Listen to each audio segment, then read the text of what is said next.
As a lifelong Chicagoan, it's really great to see the Bears doing so well this season. What do you say to the Bears players right now? We're proud of you. We love you guys. Bear down. Make us proud.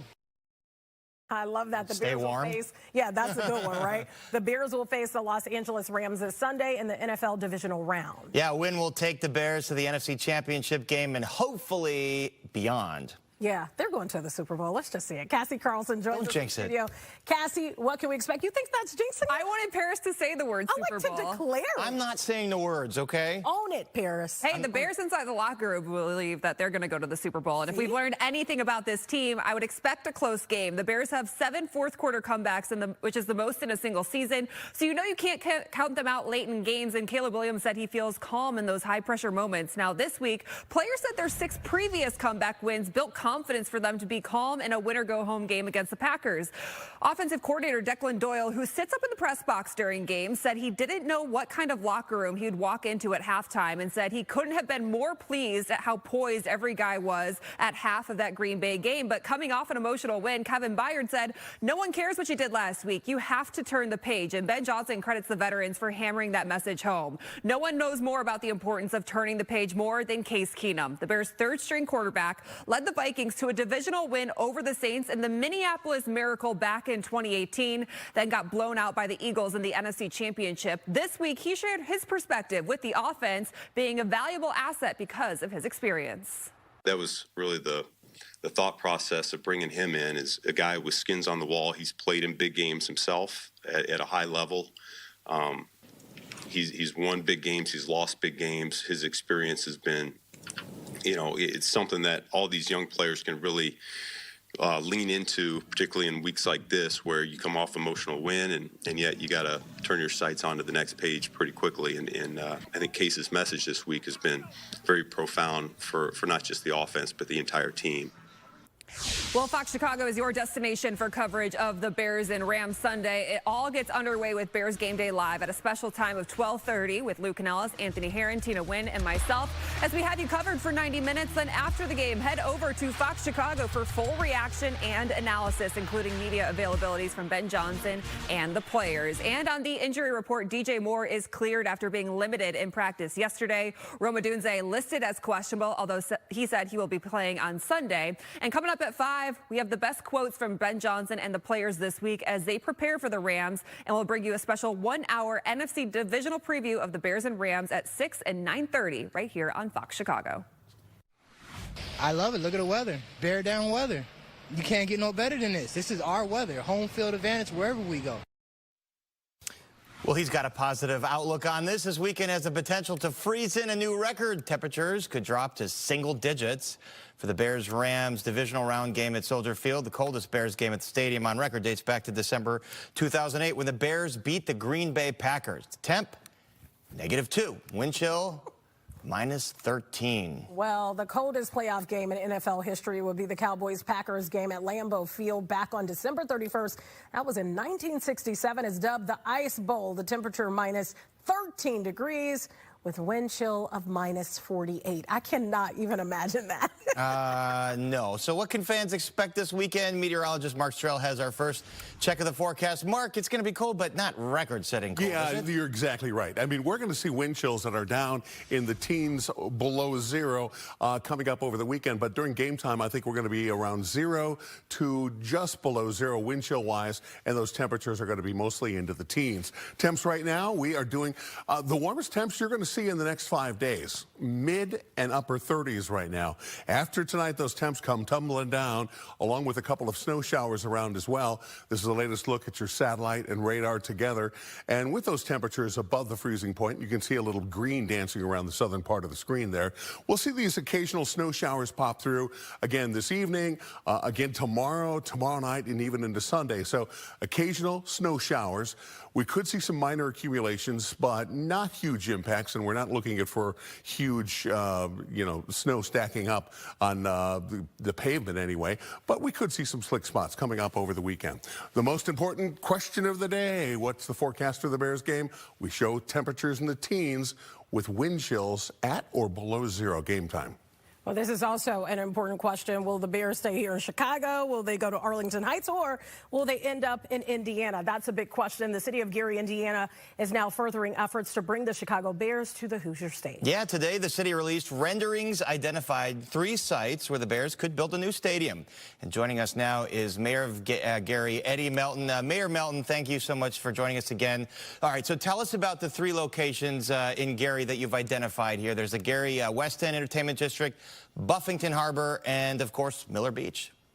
Yes, absolutely. Again, thank you so much for having me and allowing me the chance to just speak about the opportunities. So first off, we have our West End site, which is adjacent to our Hard Rock Casino, right off of 8094, easy access, very familiar with the Chicagoland area, 30 minutes from downtown Chicago. It's not going to get any easier than that, where you don't have to take a toll road or anything of that nature. Just building out the entertainment district is something that's already taken place. We know, and I was in Indianapolis for the last 2 days, working with the governor's office, talking to state legislators, ensuring that they put together a package that's going to continue to incentivize and look at what it's going to take to bring the Bears in. Our second option is right by the Gary Chicago International Airport, and I say that intentionally. Yes, the city of Gary shares an airport with the city of Chicago, just a few minutes from downtown Chicago, and we have several locations within that footprint that will be prime for this development, right along the lakefront, right along Lake Michigan, which will give us the same lakefront appeal where Soldier Field is located. And the third one is located close to the Miller Beach area, right off of the exit of I-65, leaving, coming off into Gary, Indiana, near our national park area. Again, buffering along Lake Michigan. So again, these are 3 magnificent locations. Knowing that there's a potential for them to come to Indiana, this is a great, sound business decision that will help any business that's looking to relocate to Gary or looking to relocate to Northwest Indiana, to make the organization strong financially, to make future investments for the organizations for decades and generations to come. You know, Mayor Melton, I interviewed you late last year. At that time, I know you didn't want to disclose the locations that you were kind of identifying here. Have you spoken with upper management with the Bears, and why the decision, I guess, to release these renderings right now? Well, I think it's important that the fans know how viable these options or locations are. And I wanted to make sure, of course, I've had conversations with Mr. Warren. We've talked a couple of times about the potential of this opportunity and looking forward to furthering that conversation. When I watched the reports of what's taking place in the state of Illinois, as a former state senator here in Indiana, I know that Indiana has the business climate. We have the policies that's going to make any business successful. To be so close to Chicago with the South Shore double track that literally passengers can get on a train from downtown Millennial Park right to downtown Gary or other parts of Northwest Indiana in a matter of minutes. This is something that is still the Chicagoland area. It just makes a very good business sense, and it's still going to be the Chicago Bears. I've been a Bears fan my entire life, lived in this area my entire life, and that's not going to change. Yeah, I would imagine that that train line, the South Shore line, is really important here to get people to and from the city without having to drive. Talk about the infrastructure investments that you would need in Gary to make this viable. Well, depending on which location, and our #1 site that we're pushing for is the one in the entertainment district next and near to the Hard Rock Casino. We're already now working with the state of Indiana to build a brand new $140 million convention center. We're also building a brand new hotel under the leadership of Hard Rock. And we have private development that's taking place with 2 new hotels and additional 2 new restaurants. So we have the footprint, we have the infrastructure when it comes down to the foundational principles of building out these scale of projects. And we just want to show that because of the tax climate, because of the ability of the state willing, and you heard our governor the other night at the State of the State address, willing and committed to making sure this happened, this is going to be beneficial for not just Northwest Indiana, but the Chicagoland area. You know, Mayor, critics have said, you know, it's a long shot for Gary to get the Bears. Let's say the Bears do decide to stay in Chicago or maybe even choose to go to Arlington Heights. Have you had conversations to bring other major league sports teams here, considering that these 3 options are so viable? Yeah, I think the state of Indiana is poised for that. State Representative Earl Harris had legislation that passed last year that created an authority that allows Northwest Indiana to go out and actively recruit teams and other sports teams, not just football. So the state is not playing. Gary is very serious about this. We're locked in. We're willing to figure out what is the best mechanism, working with our city council to make sure that any business is looking to relocate. And we have multiple that have come. Nippon Steel just invested $3 billion in U.S. Steel, 1,000 new jobs. FedEx just broke ground on a new facility, 600 new jobs, $60 million investment. Indiana Sugars is expanding within the Buffington Harbor area. So we're seeing billions of dollars of investment right now. This is not a pipe dream. This is serious. Indiana is positioned strongly for any type of business that's looking to relocate, and Gary is the best location for that and for the Chicago Bears. We know Indiana, the crossroads of the country, right, Mayor Melton? Well, thank you so much for giving your pitch with us today. Thank you so much. You got it. Well, you heard that. The city of Gary has got its pitch all ready to go, but still to come, we're going to hear from Arlington Heights. The mayor there says Illinois cannot fumble this deal. More on the fight to keep the Bears ahead at 4:30. All right, well, a letter filled with racism. The recipient, a 16-year-old high school student. Up next, hear why he's frustrated with his Northwest Indiana high school. Employment, housing, a second chance. The new law that is giving millions of Illinois residents a clean slate. And no kings. And massive protests are being planned across Chicago and the nation. We have your preview coming your way right after this break.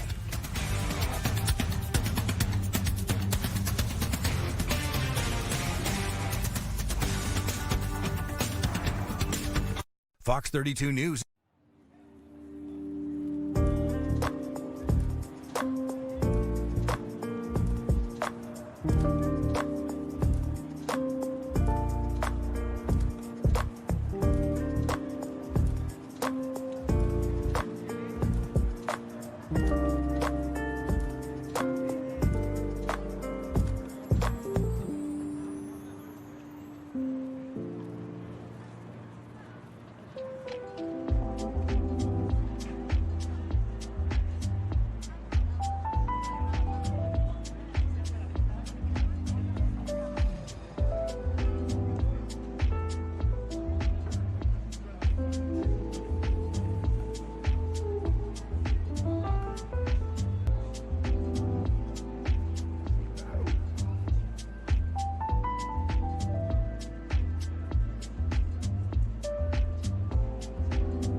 Welcome back. More than 24 congressional Democrats traveled to Minneapolis today.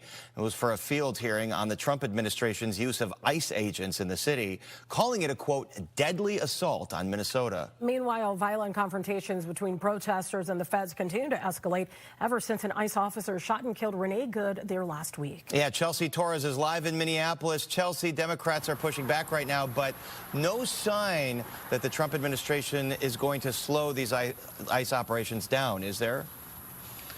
Yeah, no, not at this moment. Tia Paris, we had local and state officials talking to Democrat lawmakers today at this hearing, saying that the Trump administration is engaged in a retribution campaign to the people of Minneapolis. And those 28 Democrat lawmakers are also saying that they are going to do everything they can to make sure the Trump administration is held accountable. This is not routine enforcement. This is not about public safety. This is not even about immigration. This is about political retribution. The president said it himself this week.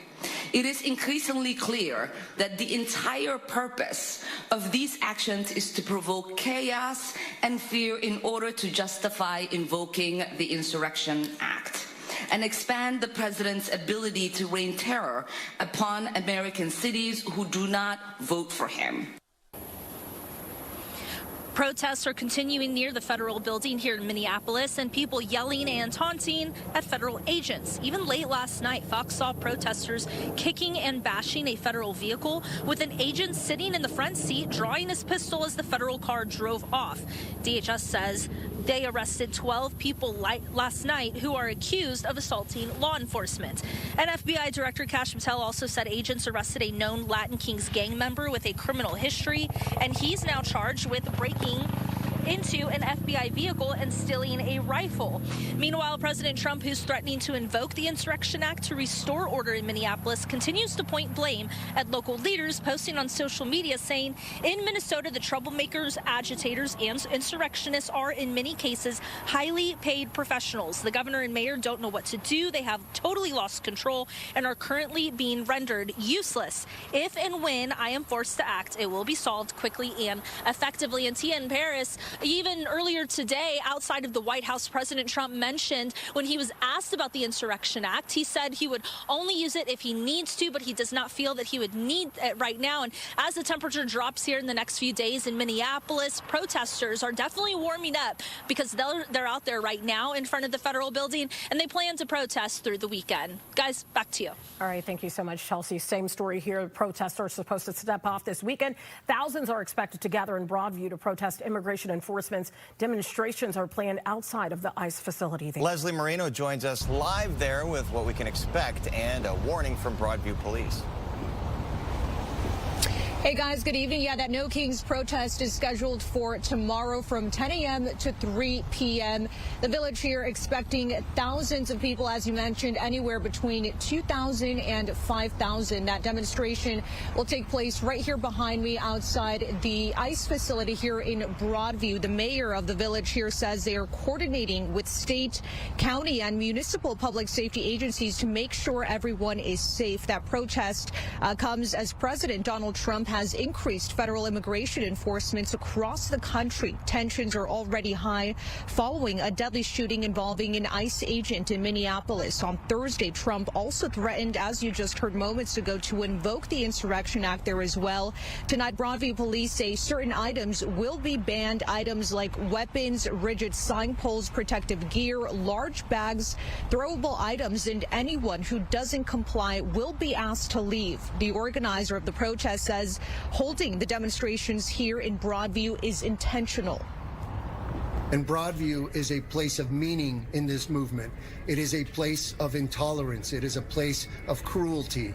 It's a processing station, so it's the first place that migrants are taken to, and not just migrants, by the way, American citizens. So Broadview will, unfortunately, is a stain on our society and an important symbol for people. And so we're bringing the protest to Broadview because we're bringing the Latino community primarily to answer for it, to stand up for itself and for each other. The Village also warning residents about street closures and delays for this weekend as well. People can expect to see closures starting as early as Saturday morning. We have a full list of those road closures on fox32chicago.com. For now, reporting live here in Broadview, Leslie Marino, Fox Chicago. All right, Leslie, thanks very much. Well, protesters, Bears fans, anyone who's going to be outside this weekend, Mark's Trail, they're going to want to bundle up. Yeah, you can see a little sunshine over your shoulder. That's kind of nice. Not going to see a whole lot of that. We'll see more snow showers and some gusty winds. That's exactly what we have right now. Winds gusting at times up to 21 miles per hour at O'Hare. And you can see it's a little bit blustery and will remain so over the course of the next couple of days. We'll see gusts up to around 20 and 25 miles per hour coming up over the next couple of days right through the weekend as those temperatures start to push downward. Even today, our wind chills into the 20s, but those wind chills are going to drop off into the teens, into the single digits, and go below zero for a good portion of the weekend. Now, a look at your satellite and radar shows a couple of different impulses coming down from the north and from the northwest. 2 Alberta clippers sliding through Chicago with occasional snow showers. Again, these are not big storms coming our direction, but they're enough to give us snow showers from time to time, especially during the afternoon hours for the next couple of days, Saturday and Sunday. We could have some minor accumulations. There could be some brief slick patches on the road, so be careful of that. And with some blowing and drifting, that could also limit visibility, especially in some of the outlying areas. But one thing of note is each one of these systems that pushes down from the north and from the northwest has incrementally colder air behind it. And that's why we fall into the teens and 20s for a good portion of the weekend. And by Monday, it is downright cold. We'll talk about some of the overnight lows and the daytime highs on Monday coming up. So, Paris, that means you need to bundle up for the game. Snow pants, Tia. As long as my legs are warm, the rest of my body's okay. Wearing pants, that's always a good idea. That is always Wearing any pants is always a good idea. Well, that forecast means fans, including Paris, headed to Soldier Field this weekend will need to bundle on up. Yeah, Doctor shares his 3-layer system to keep you warm. Okay, I'll pay attention. Yes, pay attention. The 2026 WNBA All-Star Game is headed to the Windy City. We have a preview of what you can expect this summer. And electricity costs are rising in Chicago and nationwide. President Trump makes a political power play on data centers.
People in Illinois, they're soon going to have a chance to clear their criminal records thanks to a new bill signed into law today. That's right. Saquon joins us in studio to break all of this down. Hey, Say. Hey, Tia, Paris, good evening. The Clean Slate Act is pretty much exactly as it sounds, offering about 2 million people in Illinois a chance at a clean slate.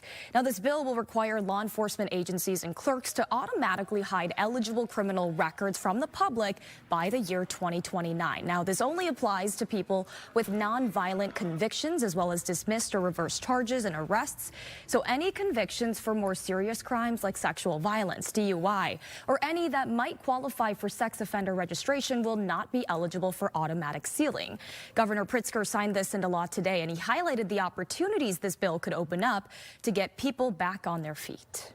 There is no reasonable public safety justification for making it hard for returning citizens to get a job or housing or an education.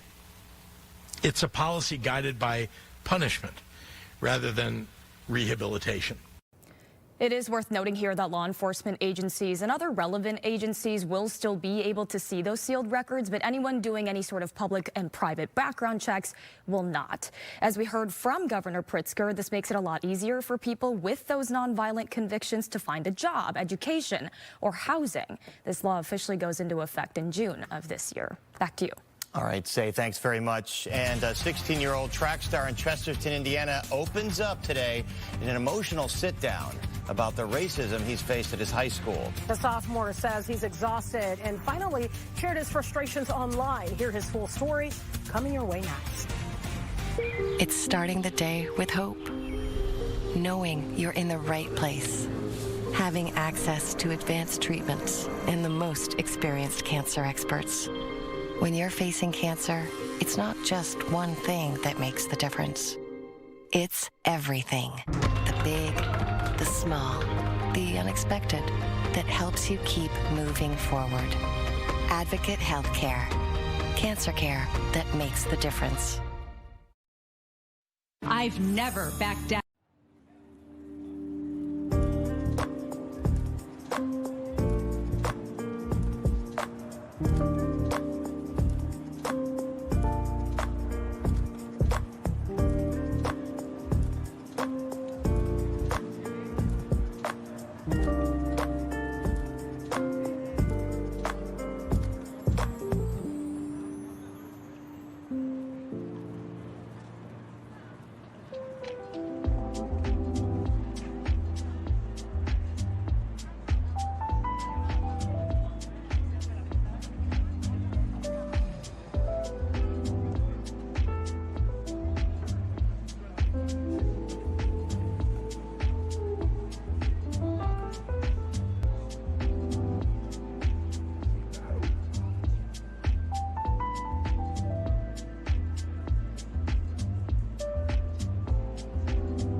All right, I know all you Bears fans are counting down the minutes and hours till this weekend's NFC divisional playoff game with the Rams, but the contest off the field is just as heated. Yes, it is. Indiana lawmakers made their move in the quest to build a new stadium across state lines. Yeah, they came out with their proposal last night, and today, Arlington Heights officials are a bit on the defensive.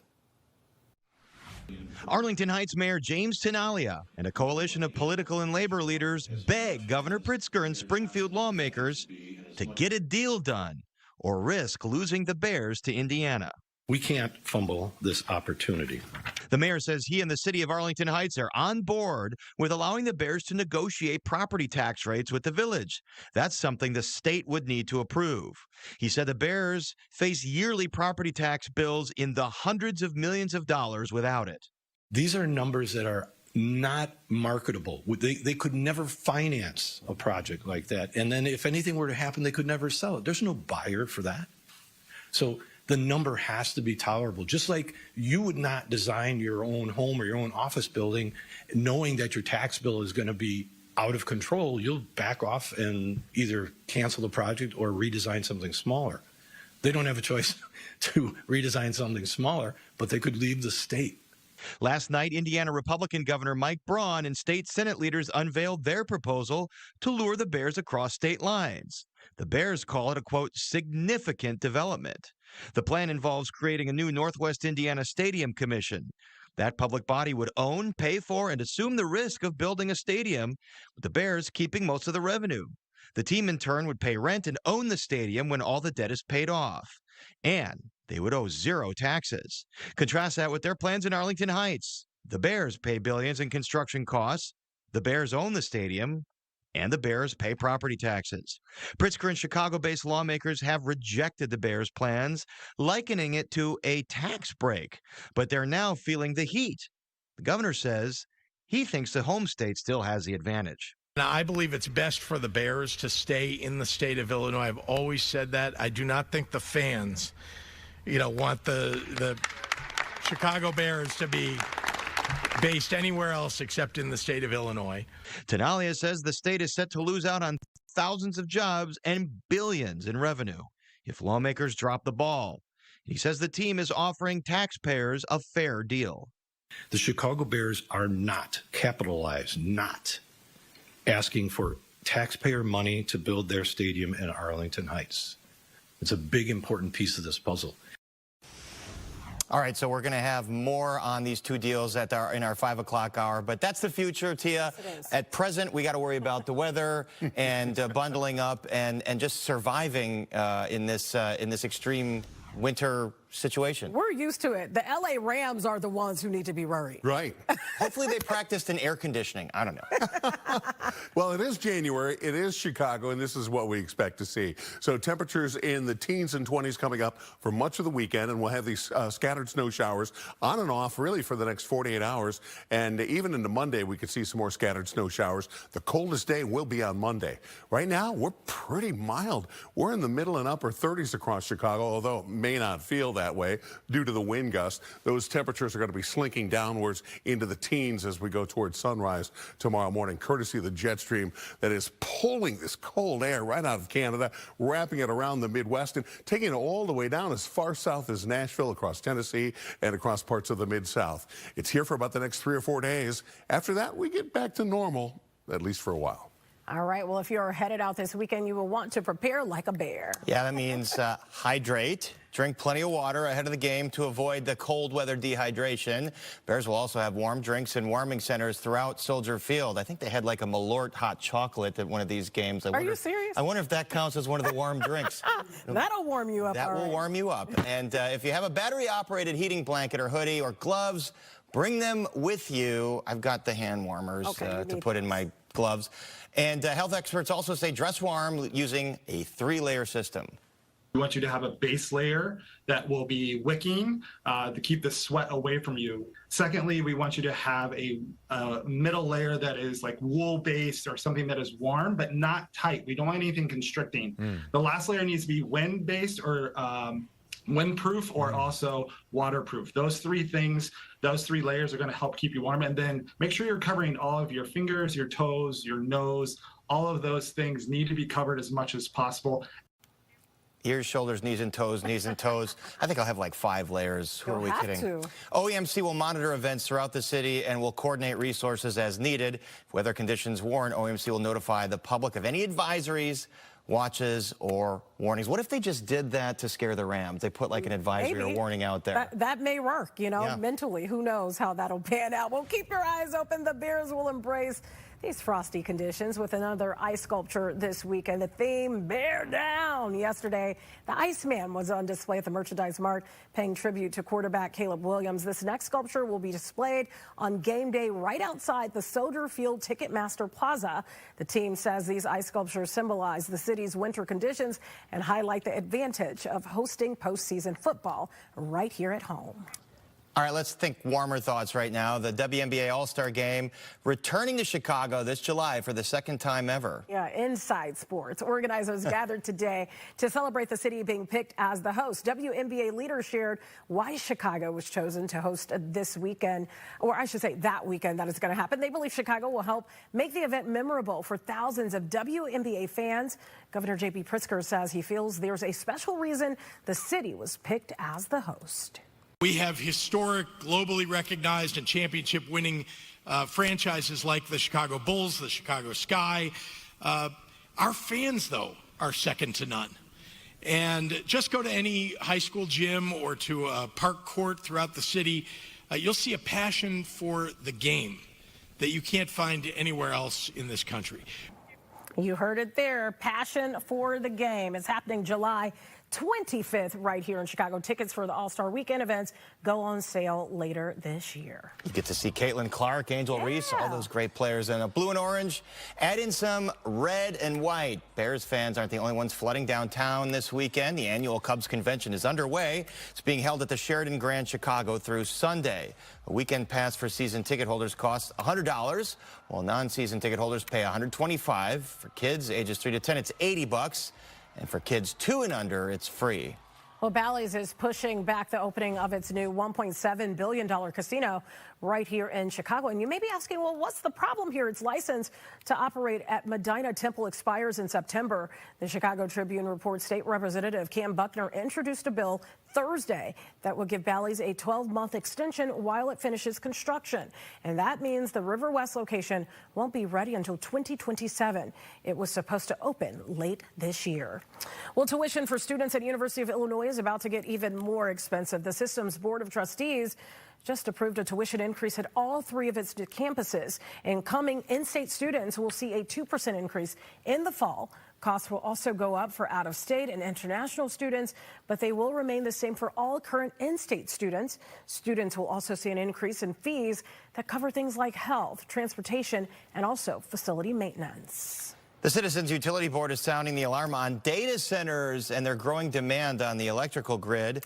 They say Illinois consumers should expect higher electric bills as a result, as much as $70 in the next 3 years. Now, this was the focus of a White House meeting earlier today. The Trump administration sat down with a bipartisan group of governors. That's Sean McVay, the coach of the Rams. I don't think he was at that meeting, but he was talking about something else, a big game. Anyway, back to that White House meeting on data centers. So the administration, they met with a group of governors looking for ways to ease energy price hikes caused by AI data centers. Now, electricity prices were up almost 7% in December, more than twice the overall rate of inflation. Earlier this week, the president wrote on social media, quote, "Data centers are key to the boom and keeping Americans free and secure, but the big technology companies who build them must pay their own way."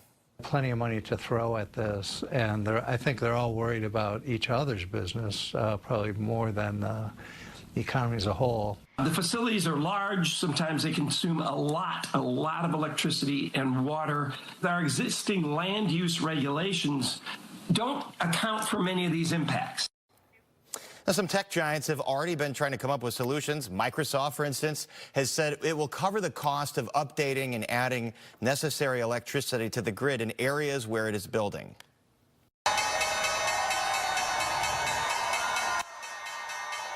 Choppy trading ending in a down week for stocks as uncertainty over the next Fed chair weighs on markets and as investors weighed the latest financial results from regional banks. Stock markets are closed Monday for the Martin Luther King Jr. holiday. Well, still to come, a letter filled with racism. The recipient, a 16-year-old high school student. And up next, hear why he's frustrated with his Northwest Indiana high school. Also, one of the FBI's most wanted criminals is caught after more than a year on the run. And a charity bet, the pledge one Chicago alderman is making on this weekend's big playoff game. It's Ashley's 4-day sale.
Welcome back. 40 years, that's how long it's been since the Chicago Bears played the Los Angeles Rams in the NFC Championship game. Yeah, it was only one of 2 playoff matchups between the two teams. The other was in 1950.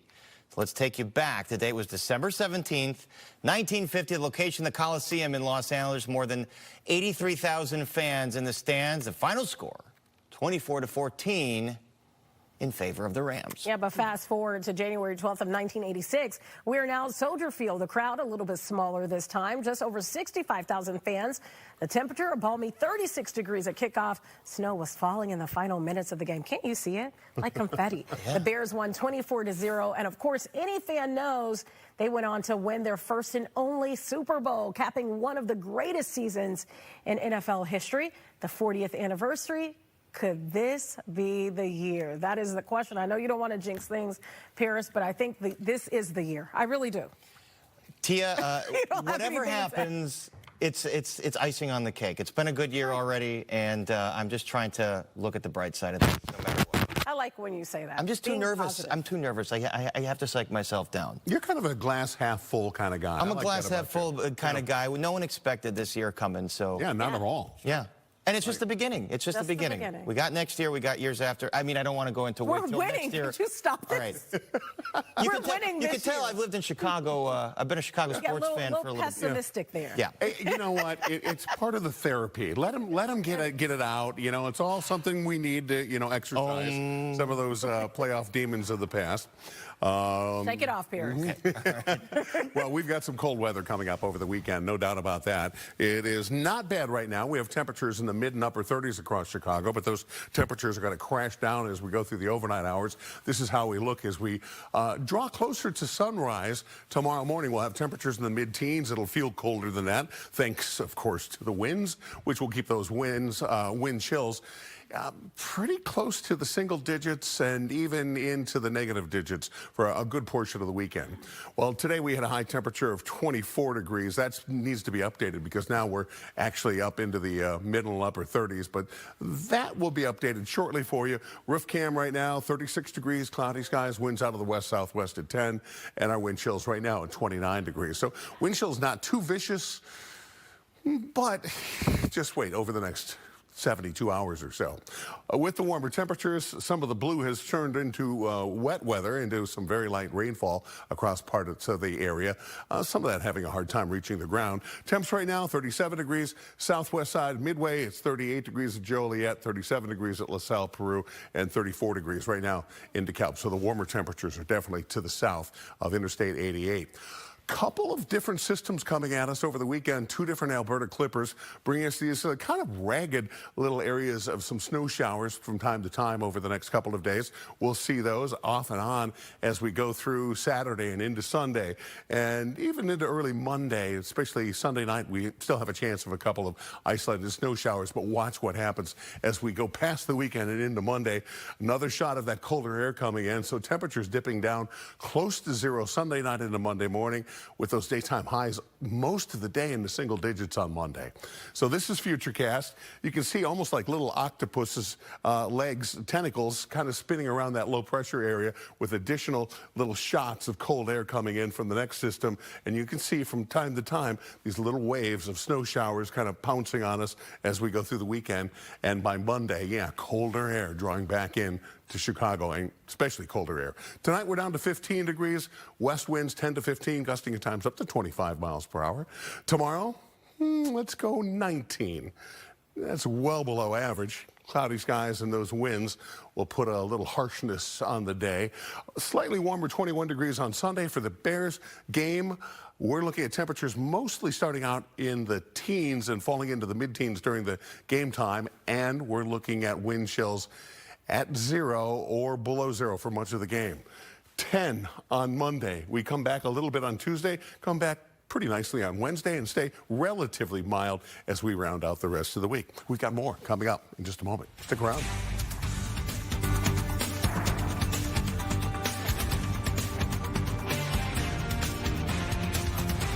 From his church in Atlanta.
Welcome back. A teen has been arrested in New York. This is after a deadly shooting outside of a Cicero school.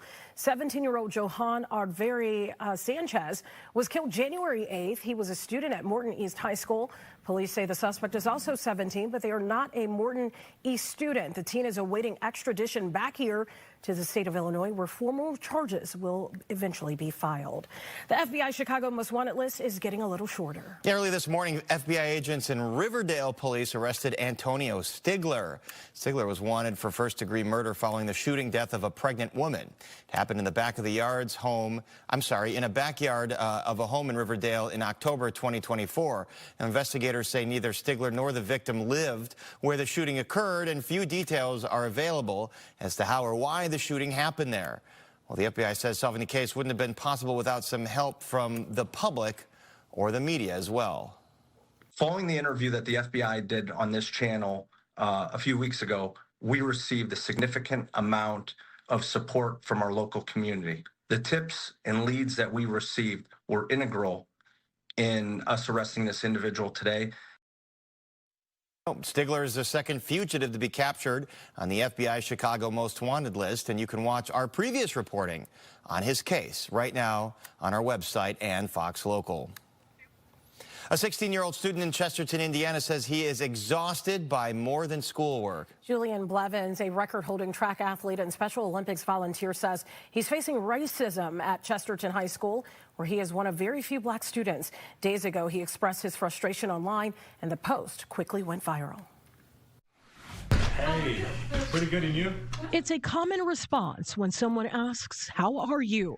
But for Julian Blevins, I'm tired. I'm so tired. the 16-year-old Chesterton High School sophomore says the weight has become overwhelming. I'm ready to give up on this entire thing. Giving up on something I love, so track. Push, Joe! Keep pushing! Pushing is something the track star knows how to do. It's what the sophomore has been forced to do again and again. Maybe if I go to a Gary school, more my diverse school, or people of my color, that I wouldn't have to deal with this as much. But this challenge has become too much to bear. Just days before winter break, Julian received a handwritten letter written by another student at his school. It went something along the lines of, black people don't deserve anything, any present. They're always jumping and stealing gifts. And it talks about how I'm broke. The letter was the last straw for Julian and his mother, Natalie Cole. It read, in part, "You're a broke expletive, chicken-eating, Kool-Aid drinking boy." Instead of a Christmas card before break, this is what he got, and it didn't stop there. They know where I live, and put my address down there and my Snapchat username. Cole said this wasn't the first time she warned the school about racism in a predominantly white environment. This is a letter that she had sent in the past. After this current incident, when she felt she wasn't getting real answers, she took her complaint even higher. So who did you go to? I went to the Office of Civil Rights. You can go on the website, and then you file it with the Education Department. Somebody wrote me a racist letter in your class, whether you knew about it or not. Julian says after he made a post about the letter that went viral and spoke about it with classmates, his teacher overheard the conversation and took him to the office. According to his suspension notice, Julian was labeled disrespectful. He was suspended for 4 days. The school's principal, Brent Martinson, released a statement. The statement reads in part, "CHS administrators began an investigation that included interviews with several students and staff members. Recorded video footage was reviewed and physical evidence was analyzed. CHS school resource officers were consulted throughout for support. As a result of the investigation, appropriate disciplinary consequences were assigned. Any future allegations will be investigated and addressed in alignment with school rules." But Julian says even after the letter, after the suspension, the racism hasn't stopped. We had a little bathroom break, and there was a freshman in there.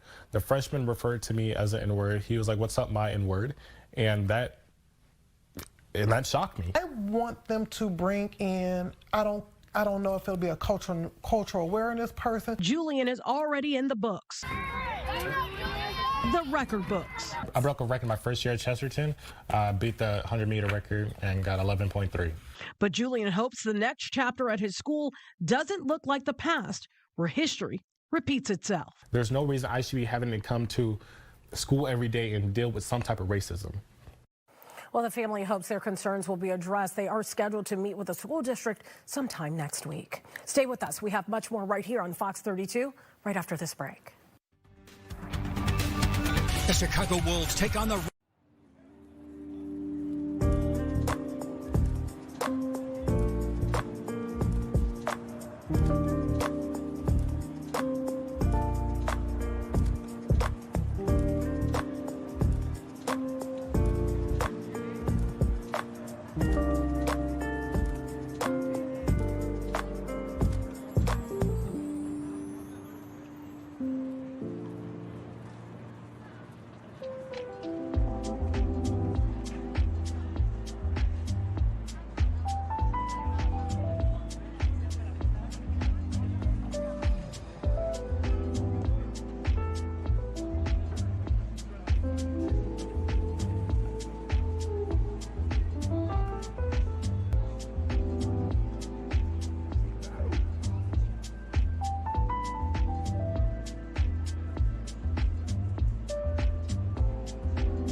If you can't take the heat, do not apply to this job.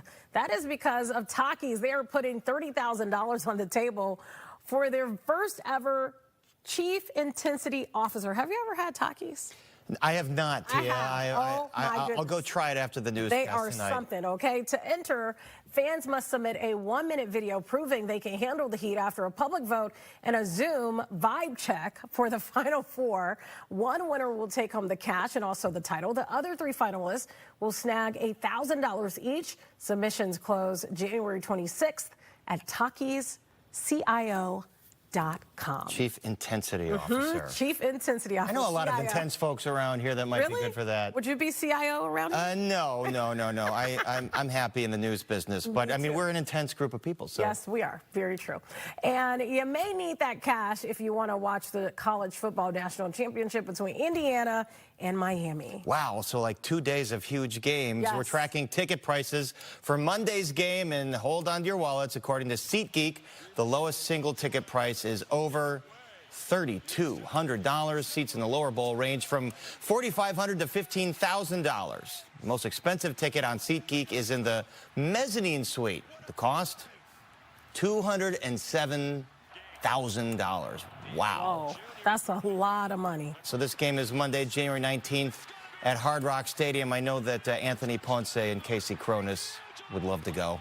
Yeah, all right, good for them. Well, coming Sunday, Silence of Rams. Check it out. This is the latest marquee sign at the Winner's Circle, a reference to the Oscar-winning film, The Silence of the Lambs. Their sign game is always on point. It really Winner's is. Circle. That's really funny. All right, so Tia, are you going to watch this game? I'm going to watch it at home. You're just going to watch in the comfort of your home? Where it's warm. You're going to be climate-controlled environment. I'm going to be out there hoping that I can still, like, feel my extremities and stuff. You will. You'll be able to feel your extremities, that is for sure. At least that is our hope for you, Paris. I am looking, I was there last weekend, and you didn't even remember it was cold because there was so much going on the field. So. Well, if you haven't snagged tickets to Soldier Field, Jake Hamilton has a great watch party that you can go check out. Take a look.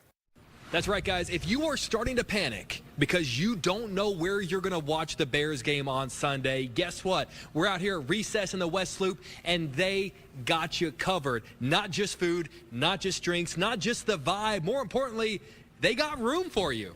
Jesse Filkins, a beverage director. Jesse, first and foremost, before we talk about any of this, it's important to emphasize you guys have room for people on Sunday, which not a lot of places around the city of Chicago can say.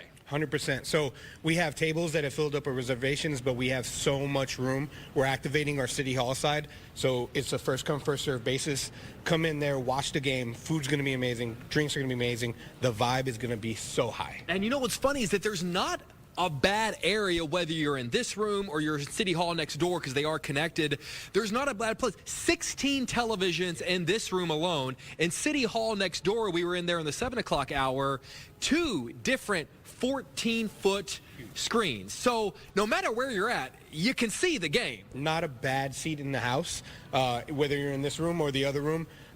From last Saturday, there was a big vibe, big pops, huge. Everybody's cheering on the Bears. Everybody's eating the great food, and everybody's having some drinks. Now, in addition to just showing the game and having the food and having the drinks, you guys have some cool things going on this Sunday that make it a little bit more special. This is not just a normal Sunday. It's not just a normal Bears game. So you've got some things going on that kind of match the heightened importance of this day. 100%. Divisional round, playoff game, Bears versus Rams. We're going to have food specials. We have some recess tailgate specials, pizza and some other items. We have some bucket specials. We're also going to be having some giveaways, right? So we have some jerseys to give away. We have the little spinny wheel. That's always fun to do, just even if you're not even playing. But we do have some fun stuff to give away with that. Is it just kind of like a show up and, every 20, 30 minutes you guys will kind of be announcing something fun, something cool, just kind of show up, post up, and kind of find out what's happening? Of course. We also, if you get one of the tailgate specials, automatically entered in to win a jersey, and then we'll have some spins for guests that are at the table, and it's